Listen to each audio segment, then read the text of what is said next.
There is a way to put down a floor so that nothing shows. You drive the nail through the tongue of the board, at an angle, down into the joist, and then the next board's groove comes over the top of it and swallows the whole fastening. And when the floor is finished, there is not one nail head anywhere in the entire surface. Every board is being held with total violence by something no one will ever see. The trade calls it blind nailing. It is slower than the honest way. It is harder on the hands. It costs a man his knees over a long enough career, and the only thing it buys is that nobody walking on that floor for the next 60 years will ever be reminded that somebody put it there. And that is not an image I went looking for. And that is a thing you did, on your knees, in a house I lived in, for weeks, while I was upstairs being unhappy. And this report is going to be different from the others, and I want to say why at the top so nobody mistakes it for a softening. Every world in this book was transformed.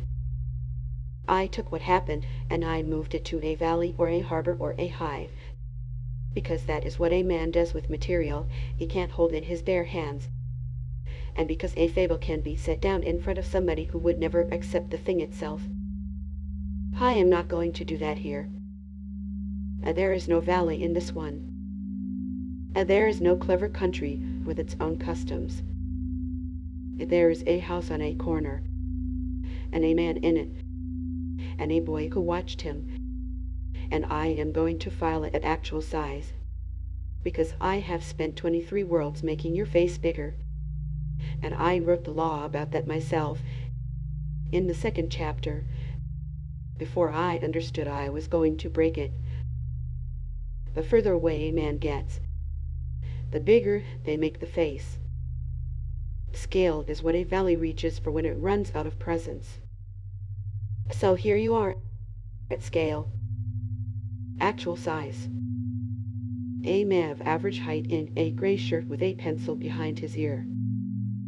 Let me get the tally in first, because the tally is the whole argument, and everything after it is me trying to say what the values actually meant. You built the walls I grew up inside. Not paid for. Not arranged. Built with your hands, out of lumber you carried in yourself. You bought that house and then took it apart before we ever properly lived in it. The whole original, room by room, down to what was worth keeping and back up again the way it should have been built the first time. Then you put 4 additions on it. 4. Which means 4 times in my childhood I watched the outside of my own home become the inside of it, which is a thing most people never see happen once. You framed it. You sheathed it. You wired it. You plumbed it. You hung the drywall and taped the seams and sanded them and did the second coat that nobody ever does.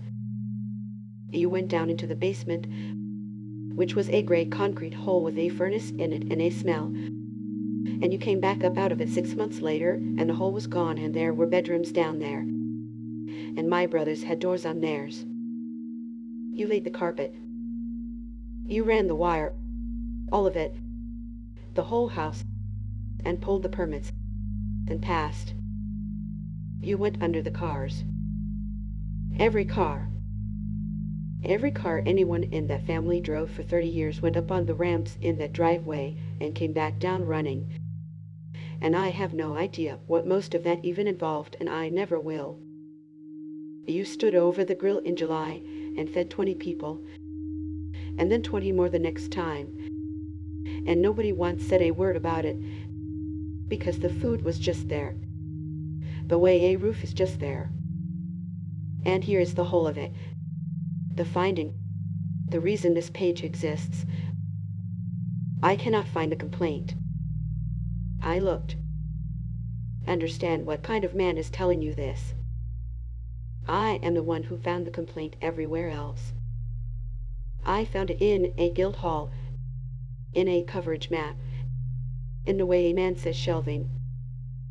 I have the finest instrument for grievance that has ever been issued to a member of this family, and I ran it over 37 years of you working, hour by hour, weekend by week, in the heat, in your 40s, in your 50s, with the bad shoulder, and it did not register once.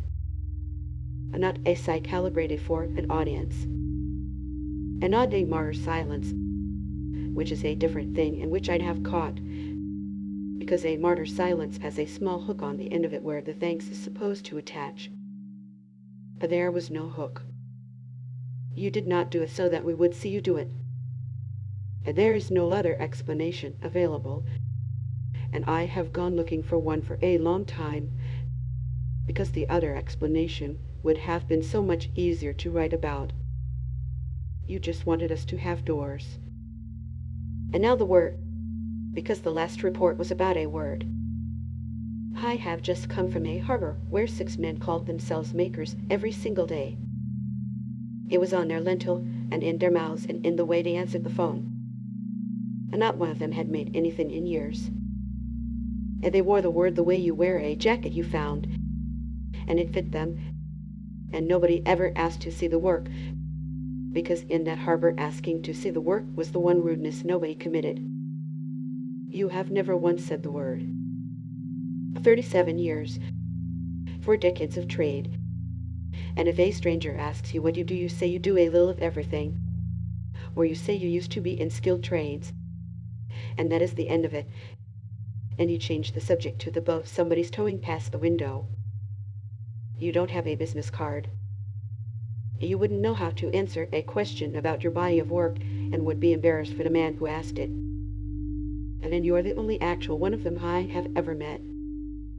I want to be very careful in this next part, because it is the part where I take something back. Our family's book, the one nobody in that house read, but everybody obeyed, has 2 men in it. Everyone always talks about the first one, the one who makes the world, who draws it and speaks it and sets the whole thing turning and then stands off at a distance from what he made, unreachable, unquestionable, and is worshipped for the distance as much as for the work. The second one gets almost nothing. A trade, a small shop, 30 years of it, and the book barely mentions the shop at all. He cut wood. He fixed what people brought him. He was, by trade, exactly what you are. And the entire religion is built on the fact that when the important part of the story finally began, the one who showed up to do it was not the architect. It was the carpenter. I have had you filed under the wrong one this entire time. And that is my error, not yours. And it's a big one. And it has been running since chapter 1. I built you as the one who makes the world and will not answer. And I built the whole cosmology on it. The far cushion as a throne, the reruns as instructions, all of it. And I put your face on a mountain because that is what a valley does when it runs out of presence. And then I stood in that valley and complained about the size of the face. You never asked for the mountain. You were down here the whole time with a pencil behind your ear, doing the other job, the one with the sawdust, and the one the story is actually about. So this page is where I walk the card back to the desk and change it. It is the one act of classification in this entire book that I am certain of. Everything else in here is a reading, and this one is a correction. There is one more board to lay before I can stand up. When you finish the basement, my brothers got doors. I did not. That is the fact, and I'm going to put it down flat, and then I'm going to tell you exactly what I want done with it, because I know how this book reads by now, and I am not going to let it read that way here. You and Mom sat me down and explained that I wouldn't want a wall there. It would make the space feel bigger. And it did. And that's the part nobody expects when I tell it. It was true. And the space was bigger. And it was mine. And it was more than most boys get. Well, what it was not was closed. And for years, anybody in that house at any hour could be standing in the middle of my life without either of us having agreed to it. And I did not have the one thing every other person in that house had, which is the ability to be somewhere and know that being seen in there was up to me. I am not entering that as a debt. Here is what I am entering it as. I have spent my whole adult life building things where nobody can see at night, under names that are not mine, and giving them away finished. I built a discipline out of it, and this book gave it a name a few worlds back, borrowed from people who do it with mathematics. That you can prove a thing is true without ever handing over the thing itself, and that the proof only holds as long as nobody forces the door. I have treated that as the highest idea I know. I have applied it to a queen and to a wasp, to you.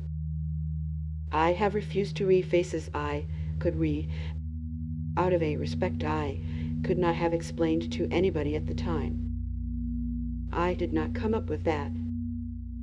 It was issued to me in a basement at 9 years old by the absence of one wall. I learned what it does to a person to be noble at all times and to have no say in it. And I learned it early enough that it went in under the skin and became the way I think instead of a thing I believe. Every single time in this book that I have declined to force a door, that was you in that basement. You gave my brothers doors. You gave me the reason I would spend my life building them for other people. I would not undo it. Take that any way you like. It is the truest sentence on this page. And now stand up with me and look at what we're standing on. For 23 worlds I have been filing the same finding in every voice I own. That nothing crosses this couch. That no sentence has ever made the trip. That in 37 years there has never once been a reply. I was standing on that reply. The floor under the couch is yours. And the wall behind it is yours. And the roof over it. And the stairs I go up at night. All 14. And the third one that speaks. And the door at the top that I close every night of my life and that hasn't stuck once in 30 years because it was hung by somebody who checked it in every season before he called it done. And the desk this was written at is a board off a pile in your garage. You have been answering me since before I could form the question. You answered in the only grammar you have, which is not a small grammar. It is only a silent one, and it is load-rated, and it is still holding every single thing in that house up, including me, including the pages this report is printed on. And the reason it took me 37 years to notice is the trait itself. You blind nail. You always did. You arranged, by preference and by skill, and at real cost to your own body, for the holding to be invisible from the surface. A man who does that his entire life will raise a son who walks around on top of the evidence for a lifetime and files a missing persons report on his father. The library upstairs has 494 rooms in it, and every shelf in every one of them was cut by you in the garage and carried to the landing and left there, because you would not come through the door, and I would not carry your work back down to thank you for it. And so for 7 years the two of us have collaborated on one building from opposite sides of one door, neither man ever seeing the other's half. Look at what I'm doing tonight. Look at it honestly. I made a thing with my hands over 7 years, quietly, at night, and I'm going to leave it on the middle cushion and go, without saying anything about it, and hope it is found. I am you. I am doing it exactly the way you would do it. The material is different, and that's the entire difference. You put your love into pine, and I put mine into sentences. And both of us chose a medium that lets us fasten everything from underneath where it doesn't show. And both of us are going to die annoyed that nobody said anything about the work. So let me be the one who breaks it, since I'm the one with the vocabulary. And since somebody in this family has to go first, and since I've already been elected by nobody, It was good work, Dad. All of it. And the framing was square and the seams were tight and the second coat got done. And you did it for 4 decades without 1 hour of anybody's attention. And I have gone over every inch of it with the meanest instrument anybody in this family ever built, looking for the place where you cut it short. But there isn't one. And that is the whole report. I have been on my knees on this floor for a very long time now, running my hand across it, looking for the seam.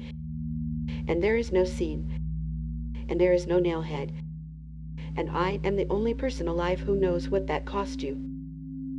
You told me you loved me, but you never once surprised me. You never changed.